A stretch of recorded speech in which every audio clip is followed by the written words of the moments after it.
Hey folks, it's Rob Flux here with another Sunday session, and today it's open mic night, which means it's your chance to ask me any question you like in order to help you on your property development journey. And we've got a cracking show ahead of us. I've actually had a couple of weeks off, just spent a little bit of time in New Zealand on the slopes doing a little bit of snowboarding.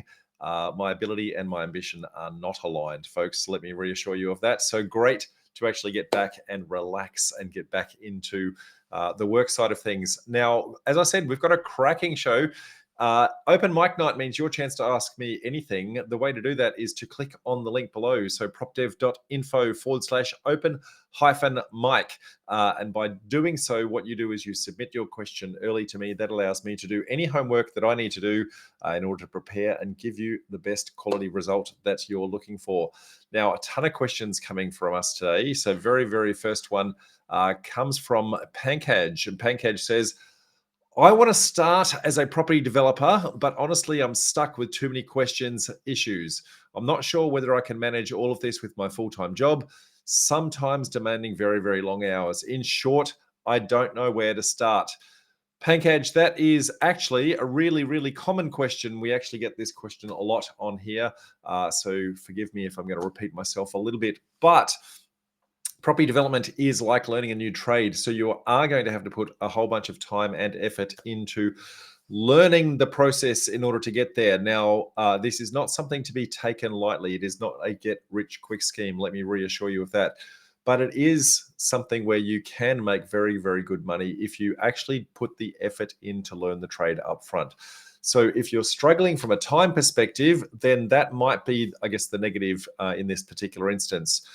On average, we recommend that you put about 15 hours a week towards your property development journey. If you are doing that, then you're going to be putting, I guess, the appropriate amount of effort into the process and due process. As I said, it's like learning a new trade. We don't go in and become a doctor or a surgeon day one, but rather you study for years before actually doing that. Now, at 15 hours a week, typically we find about 6 months you will become competent. I.e. you will know what you're doing, but you will not necessarily be confident. Confidence comes from doing it again and again, practice and repetition. You practice and repeat that enough times, then typically we find that by the time you actually, I guess, get your confidence up, it's somewhere around the 9-month mark. So don't be in a huge hurry to actually get where you want to go. Now, if you can't put 15 hours a week in, doesn't mean that you're not going to get there. Just means it might take you a little bit longer. So that said, where to start? Well, there's a ton of different places to start. So I'm going to try and list a number of them off for you and see how you can actually start on your journey. First one, come to our meetups. Okay, we run these meetups all the way around the country. We run them in Brisbane, Sydney, Melbourne, and Adelaide. We also live stream them, and we've got intentions of taking this all the way through to Perth in the not too distant future, but trying to put some things in place to make that happen.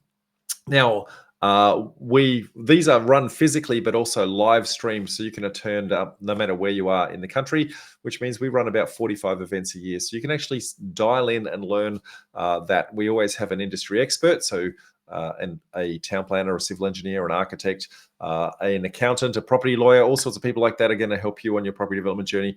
We also have a member of our community sharing with you their real deal. So the good, the bad, and the ugly of a project. That way you can actually learn from the success and also the mistakes of others that have actually come before you.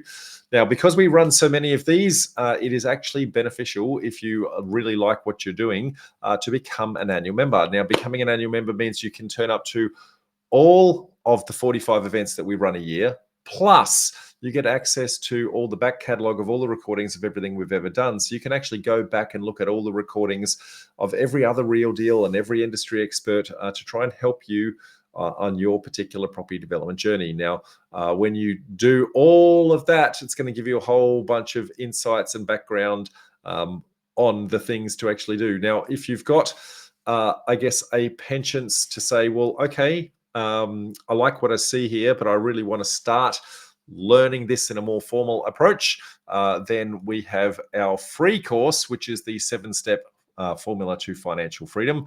And if you want to, I guess, take a gander at that, it's about a half-day course. It's not going to teach you to be a full property developer, but it's going to give you all the insights into what it is that you are going to need in order to start on your journey. And if that is of interest and you find that it's, I guess, something that you want to actually start to formally learn, then we also have our full 12-month education and mentoring program called Property Development Formula. So know that you can actually go and inquire about that. Now, all of that is, I guess, a long way to actually get there, but probably by far, if you're wanting something more, I guess, short-term, more quick in nature, then in 2 weeks' time, you may have seen me advertising the Developer Launchpad. So this is on the 20th and the 21st of September. This is trying to cram a whole bunch of stuff in. So from where do I see the market actually going? What are the opportunities that I actually see? All the current legislative changes that are actually happening in and around the market, where myself and my team have actually been lobbying with regards to all the different state governments around the country to say, hey, there is no industry representation for small-scale developers, but we, as the largest property networking group in the country, are trying to be your voice into each one of those. And so we've got some really great insights, and not only insights, but we're also at the table now with a number of state governments to actually help formulate some of their legislative changes moving forward. So we're going to give you some great insights into I guess, what has successfully rolled out, and also some of the things that we've actually proposed to them with regards to, I guess, some upcoming changes that might be very, very beneficial as well. Now, all of those things, great, I guess, great insights, but 2 days worth of content. We're going to teach you how to do the 7 low and no money down methods, give you some insights into my rapid elimination method, and a whole bunch more. So Developer Launchpad, if you've not yet seen the advertising for it, I guess if you go to propdev.info/liftoff, that will take you to the Developer Launchpad website, and you can actually go and register for that. It is 2 days, 2 full days. I cannot stress this enough. We've done this previously over 1 day, and we've never, ever, ever run on time. We've always run way over with some epic questions and answers.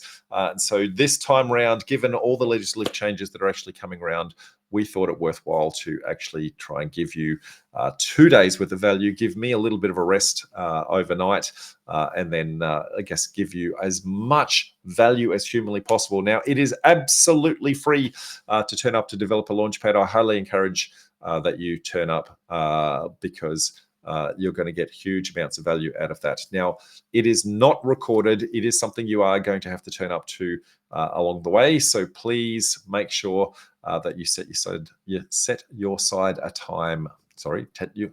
time aside and take full advantage of that particular event. Anyway, hoping that helps, Pankaj. Now, Pankaj does have a second question along similar lines. I'm keen to know the different costs involved in the acquisition, build, and exit strategy. This would enable me to do the profitability of a project. Well, I'm aware there's different states and different suburbs would have different costs, but a rough template would help me to analyze if a project is profitable. Pankaj, firstly, I'm going to say there are a number of different strategies that you can actually choose, and what you're asking for, whilst simple in nature, because of the fact that there are many strategies to choose, and I don't know what strategy you're choosing, and there's many locations that you can actually do that, and I don't know which location you're doing, the permutations that sit around that are quite challenging. What we teach is a framework to actually help you to actually break that down, to actually understand all of those steps as you go. So we're going to give you the insights into how to actually put together a proper feasibility. I'm going to say turn up to Developer Launchpad. That's going to give you most of the insights into the things that you're looking for, and hopefully that will get you on your journey. Anyway, Pankaj, hoping that helps, mate. Next one comes from Jai. Jai says, my question is around doing a joint venture with a landowner. Can you please explain the best way to structure and fund a joint venture with the landowner who has a large or corner block so that they can stay in the house while the construction is happening? Can they also use the equity in their land to fund the construction? And how would this work from a lending perspective in terms of security for the bank? Would I, as the developer, typically fund all of the soft costs so the landowner doesn't have to contribute any of their own money? And if so, what sort of profit share would you do for this? Jai, that is, I guess, a very, very big question. It's a very common one where we get, and the I'm going to try and break it down for you in a couple of different ways. Firstly, I can't tell you the structure. Okay, I guess that means that I can't give you legal or accounting advice. So, from a structuring perspective, I'm just going to remain silent on that. Other than to say, please don't do it in your own name. Please make sure that you actually speak to a solicitor, and they're going to help you from an asset protection perspective, and also talk to an accountant, and they're going to help you from a tax minimization perspective. Now, that said, let's break this down into a couple of elements. Firstly, joint venture with the landowner, which means that they actually own the property, and you're going to bring your skills and your sweat equity into the deal. Okay. Also, you would typically run, I guess, bring in, as you've asked, the soft costs with regards to, hey, I've got to play the town planner, the civil engineer, the architect, all those sorts of things to actually get the approvals across the line, go and install and then do the construction elements and those sorts of things. Now, you don't have to bring all of that, but if you don't bring that, then the value proposition that you bring to the table versus what the landowner brings to the table is, I guess, slightly weighted towards the landowner. Okay. So you've got to start to think about, well, what do they bring to the table and what are you bringing to the table? Now, they might be bringing the property to the table, but the property in itself can actually be measured a couple of different ways. Now, if they've owned this property for a long period of time, they own that property outright. Let's just say it's worth $1 million because that's easy math.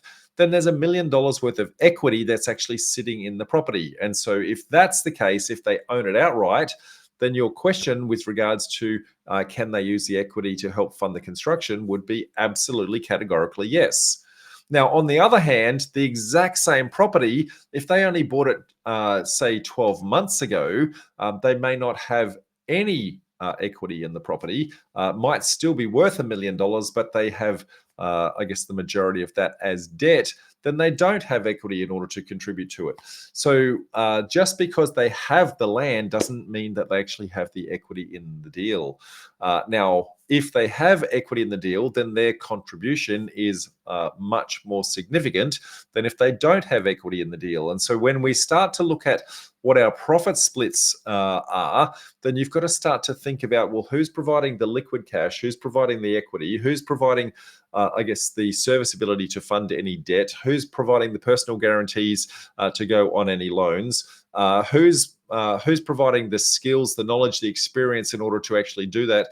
And you're going to put a weighting across every single one of these, and whoever is providing the most will get the most amount of, I guess, the profit split in that particular arrangement. Now, if you are not bringing much to the table, then you can't anticipate that you're going to get much from that outcome. So if they have all the equity, if they're providing all the liquid cash to actually run the deal, if their equity is actually funding the construction loan, and so they're the ones that are actually going to be across the loan, then it's only your knowledge that's actually of value here. So when you start to think about from a profit split perspective, well, what are you bringing to the table? Now, one of the common things that we do tend to see is if it's not an existing landowner, but rather you partner with someone as a money partner, then typically we see for the smaller deals when you're starting up that one person's the money partner, one person is the sweat equity partner. That tends to be a 50-50 split in the early days where the borrowing capacity and the amount of money required is relatively low. But as the deal starts to go up in size, the amount of money starts to go up, then the weighting starts to go very heavily towards the person with the cash. Now, there's no difference in this situation other than this person has already owned the property. So they're not having to go out and find money to bring to the deal, and they're not needing to find the property to bring to the deal. They already have the property. So their contribution has already been invested at I guess, a previous point in time, but the fundamentals of that do not change.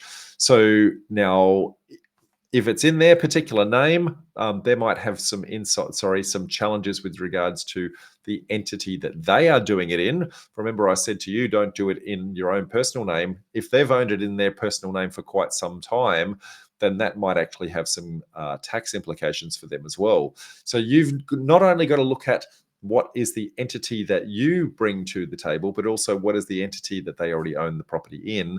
And sometimes it's actually better to actually purchase the property off them. Maybe you give them a deferred payment on that, but then you get it into a nice clean entity that is going to, be able to give you much better tax minimization outcomes and also a better outcome for them as well. So, but that very much involves you having a very very detailed conversation with your accountant up front, and also with your solicitor with regards to the tax minimization side of things. Anyway, Jai, hope that helps you, mate. Next question comes from Errol. Errol says, "Hi Rob. Once one has a development deal secured, is there a list of next steps one should follow to complete the development and bring it to market? I.e., what should be done first, followed by ... I'm a front runner on a 100 block subdivision." Errol, I'm going to say big red warning lights here, my friend. A 100 block subdivision is not for the faint of heart. And if you're asking questions about what is your very first step, my huge concern for you is that you're biting off more than you can chew for your very first deal. Okay. A 100 lot land subdivision is going to have huge implications and huge costs with regards to the road network, and the variations in the costs are going to be massive with regards to, one, is there services available to the block? Two, do those services have the capacity required? Now, you're going to have capacity requirements with regards to your sewer connection, your stormwater connection, your telecommunications connections, and your electricity, and the variations that will happen based on whether or not those services are physically there are massive. So if you don't need a substation, then it might not cost you a huge amount at all. But if you do need a substation, then what size substation? Is it 50,000? Is it 250,000? Is it $500,000 in order to put the power substation in place? All of those sorts of things are huge variables, mate. And if you've not done that size deal before, then I would be very cautious to not actually go into that size deal. Okay. Now, with regards to what are the steps that you want to do first, well, your due diligence is the most important part. That means engaging with all of your different contractors along the way and doing all of the prerequisite tests to make sure that those capacity things are in place.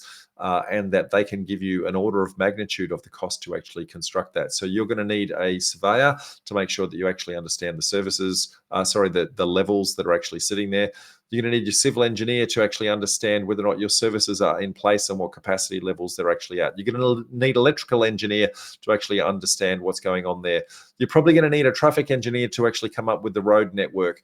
You're probably going to potentially, depending upon where this is physically located, you may need arborists, you may need, some ecologists, that sort of thing, because chances are if you're doing this size deal, then you're probably going to be knocking down a couple of trees. There might be some flora and fauna and vegetation and all sorts of things that might need to be protected, and a whole bunch more. You're definitely going to need soil tests because the cost of building the road can double or triple based on the condition of the soil type. So if you're not sure, I would be very extraordinarily cautious, Errol. Now, I'm all for taking on, projects within our skill set, and I'm all for people getting to the point where they can actually do a 100 block subdivision eventually, but it's probably not one for deal number one, my friend. So please be extraordinarily careful. if you're hell bent on taking on something like this, please make sure that you're paying a professional developer or a professional development manager to oversee the project on your behalf, because the cost implications here can be massive. Anyway, Errol, I would love to help you more, mate, but given the order of magnitude of that project, I think that's going to be a little tricky. Next one comes from Patrick. Patrick says, out of interest, how long would you normally expect to take for your builder to respond to an email about an urgent matter? Is 4 to 5 weeks pretty standard? Patrick, absolutely categorically no. 4 to 5 weeks is not standard. As a matter of fact, that is very, very poor, feedback from your builder. That said, my friend, if you already have a contract with your builder, you should actually have within the contract itself what is their standard response rates, and also how often are you actually meeting with them in a face-to-face capacity. Okay, now if you're just sent an email and you've remained silent on that, could be possible that they've actually just completely missed it. So it doesn't necessarily mean that they're ignoring you, but sometimes these things do happen. But that said, 4 to 5 weeks is not a normal timeline. You should be having a strong working relationship with your builder, where you should have a minimum of fortnightly catch-ups with your builder, and ideally a weekly catch-up with your builder to say, hey, what's the progress update? Where are things at? How are we tracking on things? And you can actually raise these in your formal weekly meetings, your formal weekly stand-ups with the builder. So you shouldn't have to send an email and hope that they've read it, but rather you'd be able to raise that every single week as you go. Okay, so Patrick, no, those timelines are not normal, my friend. So I would be trying to, at minimum, pick up the phone and talk to your builder now and find out what's going on. Okay, next question comes from Vin. Vin says, look, I know I'm going to need proper legal tax or tax advice here, but in Victoria, have you ever been subject to double stamp duties because you signed a contract in one name and then settled under a different name, all whilst the State Revenue Office has determined that development work has been carried out in the background? How did you get around this? Vin, be extraordinarily careful. Firstly, the rules in every single state are different. And as you said, you are going to absolutely need proper legal advice on this particular one, okay?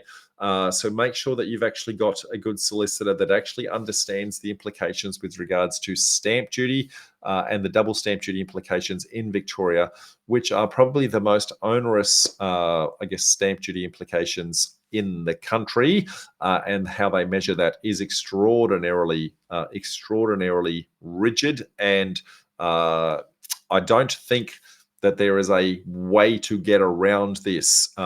Let's firstly go back and actually give some insights into what it sounds like has happened here. So firstly, in Victoria, there is an opportunity for a thing called the and/or nominee clause. Now, if you are in some other state other than Victoria, I want you to be extraordinarily careful here, okay? Because the and/or nominee clause can and does trigger double stamp duties in most states, okay, including Victoria in instances like this.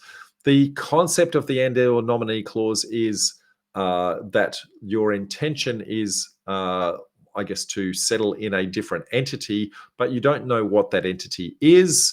And so you want to be able to sign the contract, secure the project, and then, find the correct entity and change that over prior to settlement. Now, the challenge here is that you are not meant to substantially, or you're not meant to commence the development work in the background while this is actually occurring, okay? And so this is where the double stamp duty element starts to kick in with regards to Victorian Government's Office of State Revenue. So that could be all sorts of work with regards to, have you done pre-lodgement meetings? Have you met with town planners? Have you done, architectural works? What have you done to progress the deal? Now, if you have progressed the deal at all, then it's going to be extraordinarily difficult to get out of. But your solicitor will be able to give you the insights into whether or not that has actually occurred. Now, the intention of all of that is for you into another entity of your complete control. If you're trying to do that into another entity where you've got a secondary party, a joint venture partner, investors, all sorts of things like that, then absolutely categorically you are not going to be able to get around that. Okay, so I cannot stress enough, in any state, be very, very aware of, I guess, the legislative requirements, and secondly, be very, very aware of your intentions, and do things deliberately and methodically in order to comply with the law as it stands. Okay, if you are unaware of things that are actually going on, it means that you've not done your preparation work up front, and this is one of the reasons why we say that you need to actually, I guess, learn and study and I guess understand the implications, because small mistakes like this can cost you massively.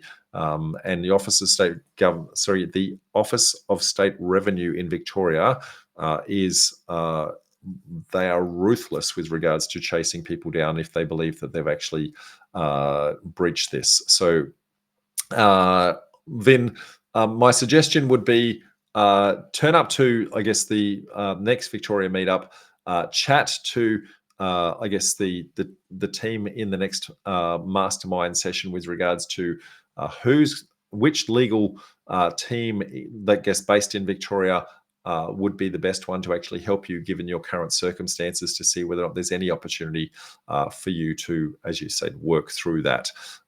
My gut feeling, Vin, is that unfortunately you've progressed it too far, but without knowing your full circumstances, it's a bit hard to tell. Next one comes from Natalie. Natalie says, we're about to finish a duplex and will obtain an interim occupation certificate. So I'm assuming you're in New South Wales just because of the terminology using, Natalie, but I could be wrong here. I have been told that connection will only be provided to one lot, and to get power to the two, we'll need the subdivision, which requires the full occupation certificate. Is this correct? Thanks in advance.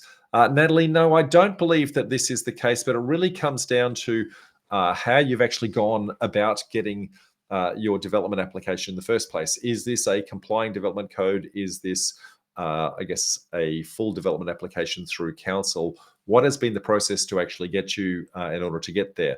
Now, getting a single connection is relatively simple because each block was already powered with a single connection in the first place. But your complying development code or your development application would have said, hey, this is what you're actually trying to achieve, and you need to finish the construction side of things in order to get the occupation certificate, and in order to, I guess, connect the power and complete the subdivision. So the process would typically be construct it, I guess, connect it from that side, complete the subdivision side of things from there. Okay, but you should be able to get the occupation certificate as part of that process. It's really just a process side of things. I would be, in your instance, I would be talking to your building building surveyor. In terminology changes state to state. Building certifier in New South Wales. Terminology changes, could be surveyor, could be certifier, and they're the ones that are actually going to give you, I guess, all the relative sign-offs as you go, Natalie. So I would be talking to them with regards to why you can't actually connect two lots of power in this instance, which I believe that you should be able to. Next question comes from Melika. Melika says, our funder offers the option to choose how funds are drawn down during the project. I'd love to hear your experience with regards to, I guess, the multiple different drawdown methods that they have on offer. So firstly, they offer fixed monthly draws. Secondly, they offer progress claims based on major stages. In this instance, they've said typically 5 stages schedules. Then they also offer progress claims with more gradual stage payments, i.e. 8 to 10 small milestones. and are there any other ones out there? Which approach has worked best for you in terms of smoothing cash flow and keeping the project moving efficiently? We don't have an executed contract for build yet. Would be negotiating payment schedule with the builder to align. So Melika, there's a couple of different pros and cons that's actually sitting here, okay? So firstly, depending upon the size of the project that you're actually going to do, chances are the lender will actually mandate that you are going to require a quantity surveyor or a QS to actually go out and measure that the stage payments are appropriate for the amount of work that has actually been done. So when we start, so if it's anything, say a 3 and above, it's going to be more commercial in nature with regards to the lending. And so typically fixed monthly draws are not that common, because what they want to do is they want to actually make sure that the work has actually been completed. So for example, worst case scenario is the builder puts a claim in for a monthly draw, but the builder hasn't actually done any work. Well, that's not going to pass that particular test, okay? And so fixed monthly draws is probably not a common one that you're actually going to come across, the challenges there would be whether or not that the actual works have actually been completed to that point. The next one, progress claims on major stages. So you've said 5 stage payments in this particular instance. Now, this is relatively common in the industry, but what it means is the builder, so it's going to be great for you, okay, because the builder has to cash flow the deal as you go, and only when they get to those major so the slab, the frame, I guess the roof lockup, those sorts of things. As you go through each one of those stages, the builder has had to cash flow all of that. So it's helped you massively with regards to your cash flow, but it's actually impacted the builder massively with regards to theirs. And sometimes, depending upon how many projects the builder's actually got on, they may not be able to cash flow all of that at the same time, with multiple projects happening at the same time. So what you want to do is you want to work with your builder and make sure that they're not going to have a cash flow challenge themselves. Now, the more granular stage payments, where you've got much more smaller milestones along the way, and again, a QS would actually come out and actually measure that. That's going to help the builder with regards to their cash flow, but it's going to have more of a cash impost on you with regards to, hey, you've got more claims coming down more often, but the claims aren't going to be anywhere near as large. Okay, so it's a good balance between the two. For me personally, I prefer, have a regular timing with regards to when those assessments are actually done. So it's not necessarily, the end of a stage payment, but rather, a regular schedule. So every month, for example, on the first of every month, we'd have the QS come out and measure the percentage of works that are actually completed at that point in time. They would then make the claim that then helps the builder to actually cash flow the next stage. So you don't necessarily need to get it to lock up, for example. Okay. Now, each lender will work slightly different with regards to their preferences on that. Sounds like your lender is a lot more flexible in that regard. And so if they are going to be flexible in that regard, it's a great way to actually help both the builder and yourselves at the same time. But the more common one that I see are the major stage payments. So you're going to see site prep, so deposit, site prep, your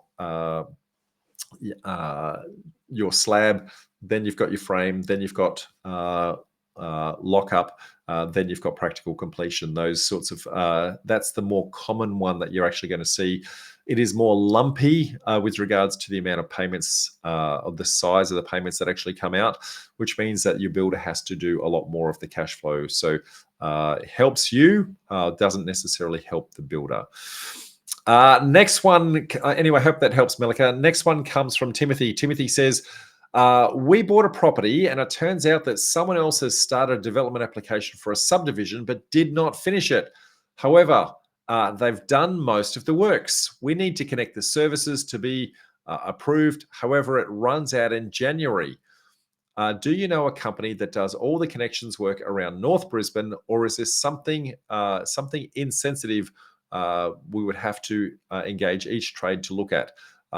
Thank you for your help in advance, Timothy. So, firstly, well done for actually picking up a site that's actually got a development application, one already approved, and two sounds like mostly complete. Now, in this instance, there's a couple of different things to consider here. Firstly, you said connecting your services. So the services that you need to connect for a small subdivision would be water, sewer, stormwater, telecommunications, and electricity. So those five services. So depending upon which one you're actually trying to do, you're going to engage with your civil engineer to actually assess which ones are there, which ones have actually got capacity, which ones are what they call a standard connection. So a standard connection means that is a fixed price connection fee in order to do that. Now, typically that is going to be something where the services are either located inside your property, or alternatively, they are located just to the front of your property, typically in the nature strip or sometimes in the road network. Now, if they are a standard connection, fixed price, you can typically go to your utility provider and they will actually do the work for you in that regard. Okay, so that would be typically your water and your sewer. Now, your electricity, you don't actually need to install the electricity, but rather you need a connection certificate to say that the electricity is available and there is capacity that is actually sitting there, because you're not going to connect that today because there's nothing to connect it to if you're I guess doing a vacant block of land.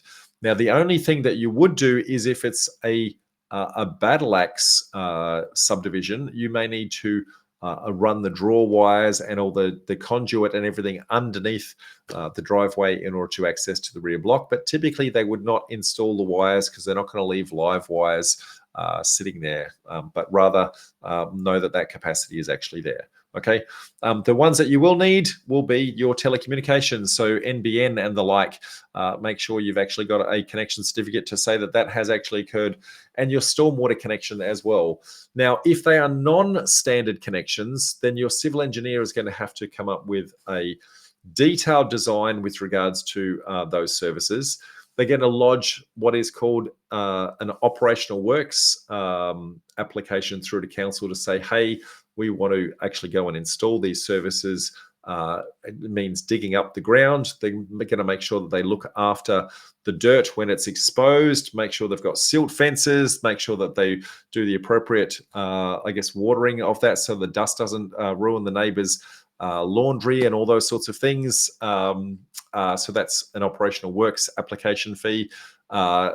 When that is done, then you're going to have a surveyor come in and, I guess, measure that those services are installed in the right location. They're going to measure the depth, the size of the pipe, the connection points, all those sorts of things.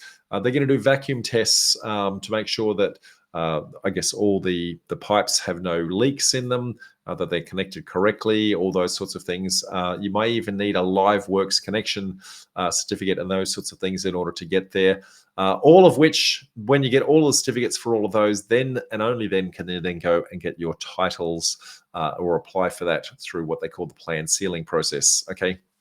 Now, if all of that to be done can be done in the short timeline that you've got, you said through to January, but given that works have already commenced, you may be in a better off to actually apply for an extension in this particular instance to say, hey, I probably need a little bit more time to actually get this done because you're very fast approaching, I guess, the December, January shutdown periods. And if you don't, then if you run out of time, so I'd be asking for an extension to actually get those, but engage with your civil engineer and also your surveyor. They're going to be your two best friends in this particular instance, Tim.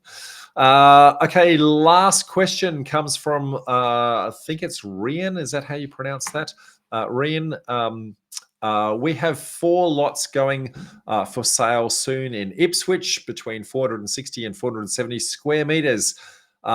Any ideas as what we could do to add value or sell as is? Either build a brand new home on each block or build rooming accommodation or house a granny flat. Thoughts welcome, please. Well, firstly, Reen, before we can actually make any recommendations for that, you need to actually do a whole bunch of work with regards to what is the demographic in the area and what are those people actually looking for. So understand, is it young families that are actually living in the area? Is it older generation and needing, I guess, to age in place? Is it going to be people that are, I guess, low socioeconomic, high socioeconomic? What does the product actually start to look like? So before you can actually say what value do I actually start to add, you need to understand what is the product that people are looking for in the area. Now, you can do that by looking on the Australian Bureau of Statistics and actually understand the stats that are actually sitting there. If you subscribe to tools like RP Data or Price Finder, they also have some statistics that are actually sitting in there with regards to age of the population, I guess the typical number of people in a household, what their social status is with regards to, are they professional workers, are they blue collar workers, all those sorts of things.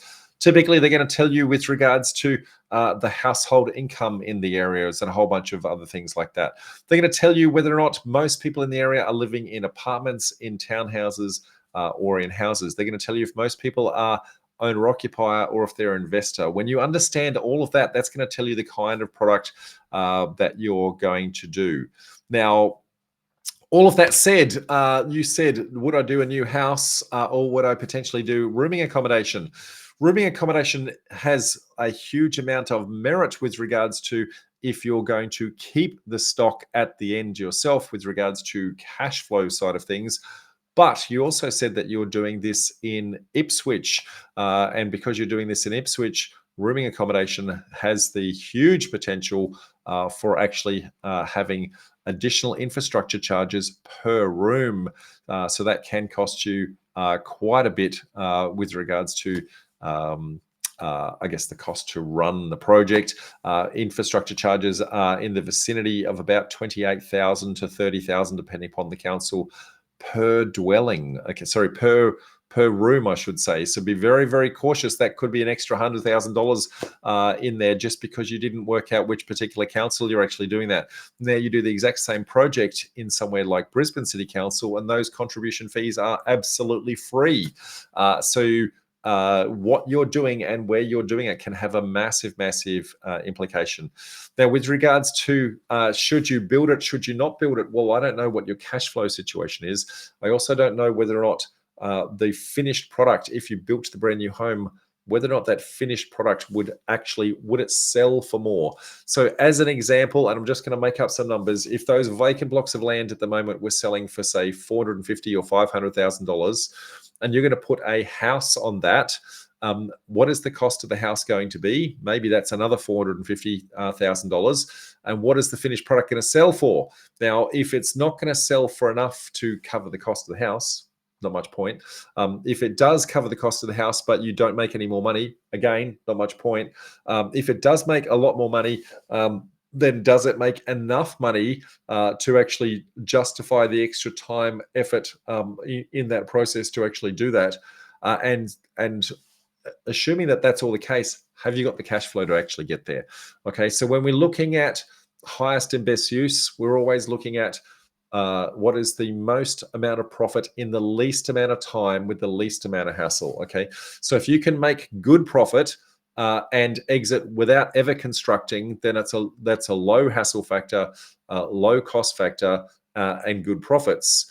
But if you're going to add the hassle of construction, then the profit needs to be reflective of the extra hassle that you've actually gone to. It also needs to be reflective of the extra, I guess, borrowing capacity and cash flow requirements and all those sorts of things. And not everyone's actually got the cash to get all the way through to the end. The other thing that you could do is do what they call house and land packages, where you could actually bundle it up, work with the builder. The builder's going to help you to actually sell the product. They're interested in the build contract. You're interested in the land sale project. That is a fair and balanced view to say, well, how do you both get a win-win type situation? If you do that, typically the builder is going to help you get the sale away without any agent's commission because they're going to get the build. So they're going to be super happy there. Now, with regards to the rooming accom, as I touched on before, be very, very cautious with regards to the council contribution fees that are actually going to exist in that particular council. My concern is that you're going to trigger a $100,000 extra fee unnecessarily, unless you are the one going to be keeping that. Does that actually offset the cash flow that you're actually going to get out of the deal? Probably not, I guess. But if it was in a different council, the answer to that might be a very, very different scenario. Anyway, folks, that appears to be the end of the show. That's the last question that we've actually got in there. So hoping that helps you, Reen. Reminder, folks, with regards to Developer Launchpad coming up in a couple of weeks' time on the 20th and 21st of September 2015. So this is a 2-day event between 9 a.m. and 4 p.m. Australian Eastern Standard Time. So that is Brisbane time for those of you who, I guess, can't do the math. And we're going to be going 2 full days. So propdev.info/liftoff in order to register for that. I cannot wait to see you there.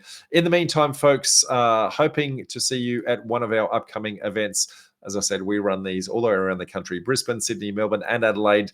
We live stream them everywhere. So no matter where you're located, there's going to be an event coming up somewhere in your vicinity. Till then, folks, I'm going to say thank you very much for your time, and I'll see you then. Bye for now.